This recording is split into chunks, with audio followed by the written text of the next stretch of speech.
হাসিনার আমলে ৩টি জাতীয় নির্বাচনের অনিয়ম নিয়ে গণমাধ্যম সত্য তথ্য দেয়নি। নির্বাচন ব্যবস্থা সংস্কার কমিশনের প্রধান বদিউল আলম মজুমদার বলেছেন, গত ৩টি নির্বাচনে গণমাধ্যমের অনেকে সত্য তথ্য প্রকাশ করতে পারেনি। শুক্রবার ২৯ নভেম্বর এফডিসিতে অনুষ্ঠিত একটি ছায়া সংসদে সুষ্ঠু নির্বাচনের জন্য ইসি, প্রার্থী ও নাগরিকের ভূমিকা শীর্ষক আলোচনায় তিনি এ মন্তব্য করেন। বদিউল আলম বলেন, নির্বাচনে গণমাধ্যমের ভূমিকা অত্যন্ত গুরুত্বপূর্ণ। কিন্তু হাসিনার আমলে বিগত ৩ নির্বাচনে অনেক গণমাধ্যম ইচ্ছাকৃতভাবে সত্য তথ্য দেয়নি। আবার কেউ কেউ বাধ্য হয়েছিল সত্য তথ্য গোপন করতে। নতুন নির্বাচন কমিশন প্রসঙ্গে তিনি বলেন, বৃক্ষ তার ফলে পরিচয়।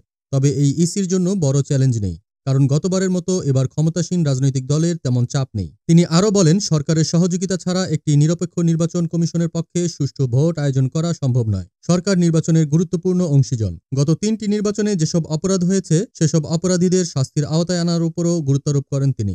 তিনি বলেন, সবচেয়ে বড় অপরাধ করেছে নির্বাচন কমিশন। বদিউল আলম মজুমদার আরও বলেন, নারী ভোটার এবং প্রবাসী ভোটারদের অংশগ্রহণ নিশ্চিত করাও নির্বাচন কমিশনের জন্য একটি বড় চ্যালেঞ্জ হতে পারে। দেশজগৎ ডেস্ক নিউজ।